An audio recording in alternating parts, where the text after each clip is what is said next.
नमस्कार, मैं सोनी गुप्ता। आज हमारे वीडियो का विषय है स्पर्श भाग 1 से रैदास के पद।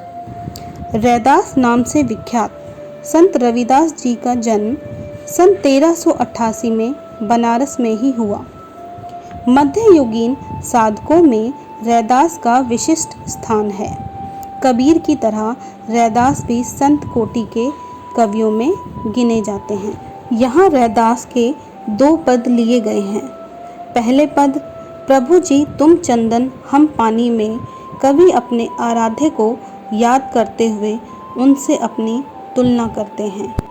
तो चलिए शुरू करते हैं। पहला पद, अब कैसे छूटे राम नाम रट लागी, प्रभु जी तुम चंदन हम पानी, जाकी अंग अंग बास समानी, प्रभु जी तुम घन बन हम मोरा, जैसे चितवत चंद चकोरा, प्रभु जी तुम दीपक हम बाती, जाकी ज्योति बरे दिन राती, प्रभु जी तुम मोती हम धागा, जैसे सोनहि मिलत सुहागा, प्रभु जी तुम स्वामी हम दासा, ऐसी भक्ति करे रैदासा।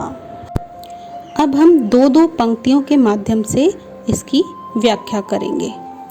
पहली पंक्ति है, अब कैसे छूटे राम नाम रट लागी, प्रभु जी तुम चंदन हम पानी, जाकी अंग अंग बास समानी।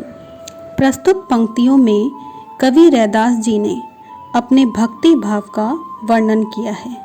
उनके अनुसार जिस तरह प्रकृति में बहुत सारी चीज़ें एक दूसरे से जुड़ी रहती हैं, ठीक उसी तरह भक्त एवं भगवान भी एक दूसरे से जुड़े हुए हैं।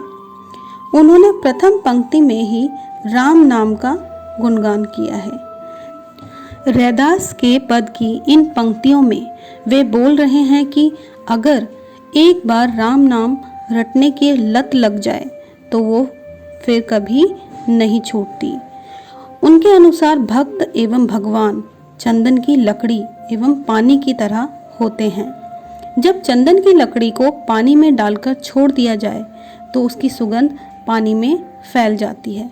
ठीक उसी प्रकार भगवान भी अपनी सुगंध भक्त के मन में छोड़ जाते हैं।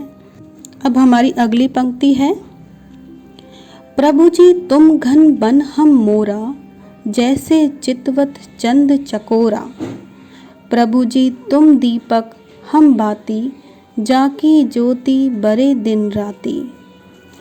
रैदास जी कहते हैं कि जब वर्षा होने वाली होती है और चारों तरफ आकाश में बादल घिर जाते हैं तो जंगल में उपस्थित मोर अपने पंख फैलाकर नाचने लगता है।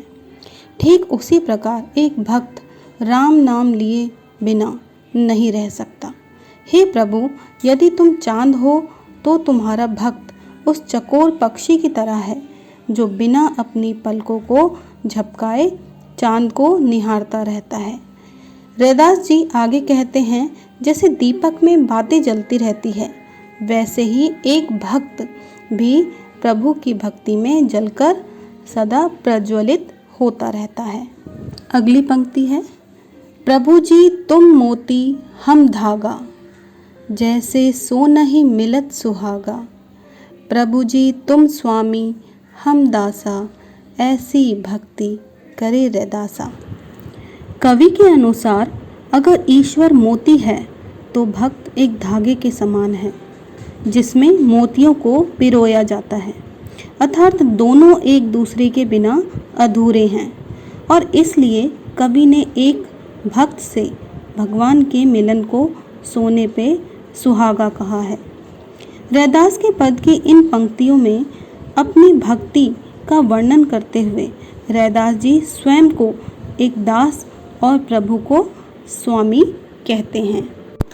अब हमारा दूसरा पद है यहाँ पर, ऐसी लाल तुझ बिनु कौनु करे, गरीब निवाजू गोसैया मेरा, माथे छत्रु धरे, जाकी छोटी जगत कौ लागे ता, पर तू ही ढरे, नीचौ ऊंच करे मेरा, गोविंदु काहू ते न डरे, नाम देव कबीरु तिलोचनु सधना सेनु तरै, कही रविदासु सुनहु रे संतहु, हरि जियु ते सभै सरै।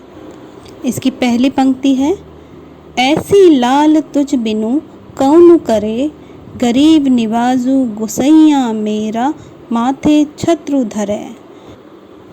इस पद में कवि भगवान की महिमा का बखान कर रहे हैं। कवि कहते हैं कि हे मेरे स्वामी, तुझ बिन मेरा कौन है। अर्थात कवि अपने आराध्य को ही अपना सब कुछ मानते हैं। कवि भगवान की महिमा का बखान करते हुए कहते हैं कि भगवान गरीबों और दीन दुखियों पर दया करने वाले हैं। उनके माथे पर सजा हुआ मुकुट उनकी शोभा को बढ़ा रहा है। अब इसकी अगली पंक्तियां हैं, जाकी छोती जगत कऊ लागे तापै तू ही ढरै, नीच हो ऊंच करे मेरा गोविंदु काहू ते न डरै। कवि कहते हैं कि संसार के लोग जिन्हें अछूता समझते हैं, भगवान उन पर भी दया दिखाते हैं। भगवान के छूने से अछूत मनुष्य का भी कल्याण हो जाता है। रैदास के पद की इन पंक्तियों से पता चल रहा है कि कवि खुद को नीच एवं अभागा मानते थे। उसके बाद भी प्रभु ने उनके ऊपर जो कृपा दिखाई है, कवि उससे फूले नहीं समा रहे हैं। प्रभु अपने भक्तों में भेदभाव नहीं करते हैं। वे सदैव अपने भक्तों को समान दृष्टि से देखते हैं। वे किसी से नहीं डरते एवं अपने सभी भक्तों पर एक समान कृपा करते हैं। अगली पंक्तियां हैं, नामदेव कबीरु तिलोचनु सधना सेनु तरै, कही रविदासु सुनहु रे संतहु हरि जियु ते सभै सरै।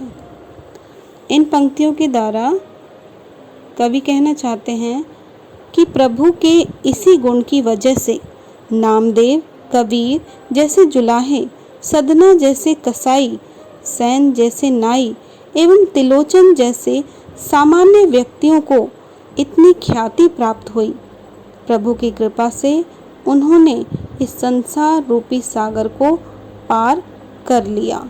रैदास के पद की अंतिम पंक्तियों में कवि संतों से कहते हैं कि हरि यानी प्रभु की महिमा अपरंपार है, वो कुछ भी कर सकते हैं। आशा है आप सभी को ये पद समझ आ गए होंगे। शब्दार्थ जानने के लिए डिस्क्रिप्शन बॉक्स